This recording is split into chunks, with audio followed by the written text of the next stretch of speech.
All right, 365 Days of Horsemanship, day 39. So, yeah, kind of a sleepy day today. I came up in the morning, quite early. It's quite early. It's like just before 10 now, and I've just finished. So that's quite early for me to be coming up. And yeah, definitely the time that you come makes such a difference.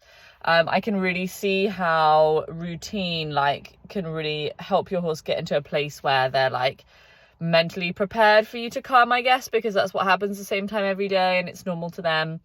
Whereas, I mean, for me, I'm just never going to have a routine like that. So I guess my horses kind of need to be a bit more prepared for me to arrive anytime. So it'll be interesting to see how they cope with that over the next sort of 6 weeks or so, because I've got this next period of things being a little bit more just all over the place, really. But I came up this morning, a lot of the horses were sleeping. Mia was eating, and it was definitely, today was the most no that I would feel comfortable bringing her up with from the field, definitely. It was definitely resistant enough that I was like, oh. But also I knew that tomorrow I'm working 12-hour shift, so I'm not going to be doing that much in the evening, I don't think. So I knew that tomorrow I was going to be able to put some money back in the bank with her. So I wanted to kind of push it a little bit, which I did. Managed to get her halted and down. And again, it's just this idea of just being annoying, just doing enough that if she'd have kept saying no and kept saying no, I'd have made a different plan. But we did manage to get the halter on.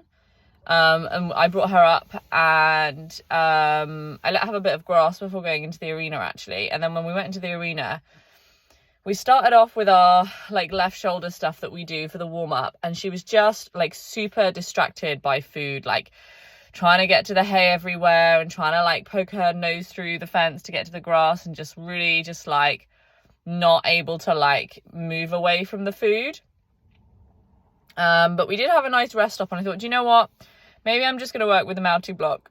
Let's see how that goes, because that's a place where, what I'm asking for is rest. So maybe if we can't do movement, we can do resting.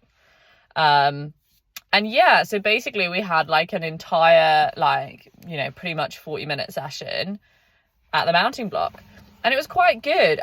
We definitely are making progress. Today I was able to rest both my hands over her back like a hug, and that was good. Definitely it was a bit of approach and retreat over her feeling uncomfortable, but I think even that is a big step forward for us. And I think just her feeling like she has that say in the conversation. And then we had a really nice long nap together, and then I was still waiting for her to kind of lick and chew and think about anything before we left. And so I went back up again, did a little hug again, came back down again, and then she licked and chewed. So that was a really nice place to finish. Definitely, I'm feeling positive about that. I think we really need to push forward with the trotting stuff, definitely. Yeah. So I don't know how we're going to get there, but I just definitely feel like the time is right. That maybe I just need to ask her better.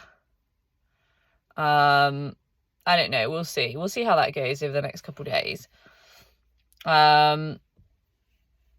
And then I think it's going to be good, because I think doing the freedom-based training stuff and the passive leadership, I should say, because I try to incorporate as much freedom-based training. I try to incorporate as much freedom into my training as possible. The level of freedom significantly decreases when I'm in the arena and I'm asking all these questions, and there's a level of inherent dominance in the situation. But I always try within that to give her as much freedom to express herself and feel certain ways and have a voice in the conversation as she likes, and let her set the time frame, things like that. So I think the passive leadership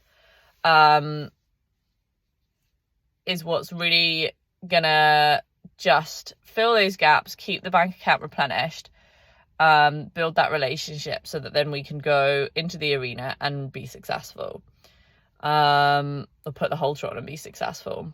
I would have liked to have taken her for a walk today. I think that might have been a nice thing to do. To be fair, actually, the resting turned out quite well. I think everyone's in a bit of a resting mood today. I then, after I put her back, went over to see Lawrence, who was also resting. And so that was nice. I rested with him a bit. And then he was resting, and I was kind of like, I think I'm beginning to get it a little bit better with the supportive leadership thing. Like, I think it's like that idea, like in dominant leadership, like where you do as little as possible to be effective. And I think it's the same thing with the supportive leadership. Like I don't need to do loads and loads. Like, if I just do a little thing that creates a change, that's supportive leadership. Like, I'm supporting the horse into a change. And definitely, like with Lawrence today, I was feeling like I was resting a bit, and then I was making decisions, and kind of like just by making those few decisions, I was like changing my position, or, you know, just like moving around a little bit more. I was like provoking him into his own changes and changing his mind about what he was doing. And that was good. He had a really nice stretch, and I was really happy to see him stretch. And then I massaged his neck a little bit. And I was able to do that a couple times before I had like a big sigh. And then I left. I definitely could have left a couple times earlier, and I was a bit worried about like waiting for the next best moment, that I'd left it too long. But the one that I left on was really good, and I was happy that I'd stayed that long to get the stretch and the sort of little massage and the sigh, because he'd licked and chewed a couple of times while we were resting. Both times I thought, I could leave. This is a good moment to leave, because I'm really working on that. But I think I did end up choosing a good moment in the end, and I'm happy that I stayed that little bit longer. Definitely I was reaching my limits of like how long I wanted to like sit around and do nothing, because I'd done that for so long with Mia as well. But it was good. It was good sessions all round. Definitely. Yeah, it was nice to have a good session with Lawrence 2 days in a row. We'll see what tomorrow brings. Tomorrow I think I'll be quite tired. So I think it'll be passive leadership for both of them, just really relaxed, looking for a good feeling and going. So yeah, I think that's going to be good.